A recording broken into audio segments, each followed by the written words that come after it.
Evangelho de Marcos, capítulo 4, versículos de 35 a 41. Naquele mesmo dia, já sobre a tarde, disse-lhes: Passemos a outra banda. Deixando a multidão, o levaram, assim como estava na barca. Outras embarcações o seguiram. Então levantou-se uma grande tormenta de vento, e as ondas lançavam-se sobre a barca, de sorte que a barca se enchia de água. Jesus estava dormindo na popa, sobre um travesseiro. Acordaram-no e disseram-lhe: Mestre, não se te dá que pereçamos? Ele levantou-se, ameaçou o vento e disse para o mar: Cala-te, emudece. O vento amainou e seguiu-se uma grande bonança. Depois disse-lhes: Por que sois tão tímidos? Ainda não tendes fé? Ficaram cheios de grande temor e diziam uns para os outros: Quem será este, que até o vento e o mar lhe obedecem? Palavra da salvação. Comentário Marcos 4, de 35 a 41. São Beda, ou a barca em que subiu, se compreende como a árvore da paixão, pela qual os fiéis chegam à segurança da praia tranquila.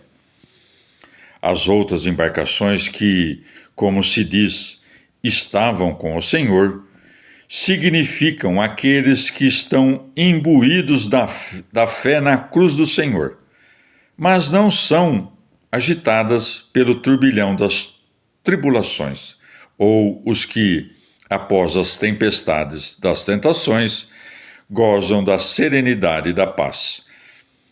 Enquanto os discípulos navegam, Cristo adormece, pois, enquanto os fiéis meditam no repouso do reino futuro, chega o tempo da paixão do Senhor. Por essa razão, narra-se que isto ocorreu à tarde, para que não apenas o sono do Senhor, mas também a hora em que cessa a luz, signifique o pôr do verdadeiro sol. Subindo ele na popa da cruz, levantam-se as ondas dos perseguidores que blasfemam, suscitadas por tempestades demoníacas, com as quais sua paciência não se perturba. Mas a fraqueza dos discípulos é violentamente sacudida. Os discípulos acordam o Senhor, pois aqueles que tinham visto sua morte desejavam com as maiores súplicas a ressurreição. Levantando-se, ameaçou ele o vento, pois, uma vez divulgada a ressurreição, deitou por terra a soberba do diabo. Ordenou que o mar se calasse, pois, ressuscitando, destruiu a raiva dos judeus. Já os discípulos são repreendidos, pois, após a ressurreição, censurou a incredulidade deles. E também nós, quando, marcados com o sinal da cruz do Senhor, decidimos abandonar este mundo, subimos na barca com Jesus e esforçamo-nos por atravessar o mar. Mas, enquanto navegamos, ele adormece entre os rugidos do mar.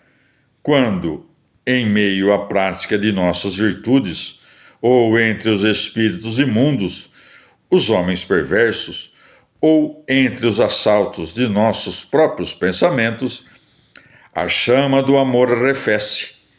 Mas, entre tempestades desse tipo, acordemo-lo imediatamente, e logo ele fará cessar a tempestade, derramará a tranquilidade e concederá o porto da salvação. Comentário Marcos 4, de 35 a 41. Pseudo Jerônimo. Em sentido místico, a popa é o início da igreja, na qual o Senhor dorme corporalmente, pois nunca dorme aquele que guarda Israel. Salmo 120. Pois a popa, sob a pele de animais mortos, contém os vivos, retém as ondas e se consolida pela madeira, isto é, pela cruz e morte do Senhor, a igreja é salva. O travesseiro é o corpo do Senhor, sobre o qual a divindade está inclinada como uma cabeça. Já o vento e o mar são os demônios os perseguidores, aos quais ele diz: cala-te, quando faz cessar, como quer, os éditos dos reis iníquos. A grande bonança é a paz da igreja depois da tribulação, ou a vida contemplativa depois da ativa. Comentário Marcos 4, de 35 a 41. Teofilacto de Ócrida. Deixou, pois, que caíssem no temor do perigo, para que aqueles que viam outros tendo sido beneficiados por ele conhecessem seu poder neles mesmos. Dormia, no entanto, num travesseiro do navio, isto é, de madeira. Mas, erguendo-se ele, primeiro ameaçou o vento, que causava a tempestade e as ondas do mar. E isto é o que acrescenta: ele levantou-se, ameaçou o vento. Em seguida, deu ordem ao mar. Por isso se segue, e disse para o mar: cala-te, emudece. Ele também ameaçou os discípulos, como quem não tem fé. Segue-se depois. Depois disse-lhes: por que sois tão tímidos? Ainda não tendes fé? Com efeito, se tivessem fé, teriam crido que, mesmo dormindo, poderia ele conservá-los incólumes. Segue-se, ficaram cheios de grande temor e diziam uns para os outros: quem será este que até o vento e o mar lhe obedecem?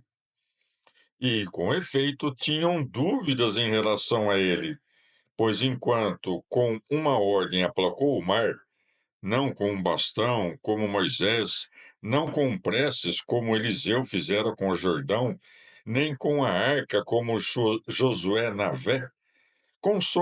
Consoante a isso, parecia-lhes verdadeiro Deus, mas, uma vez que dormia, parecia-lhes homem.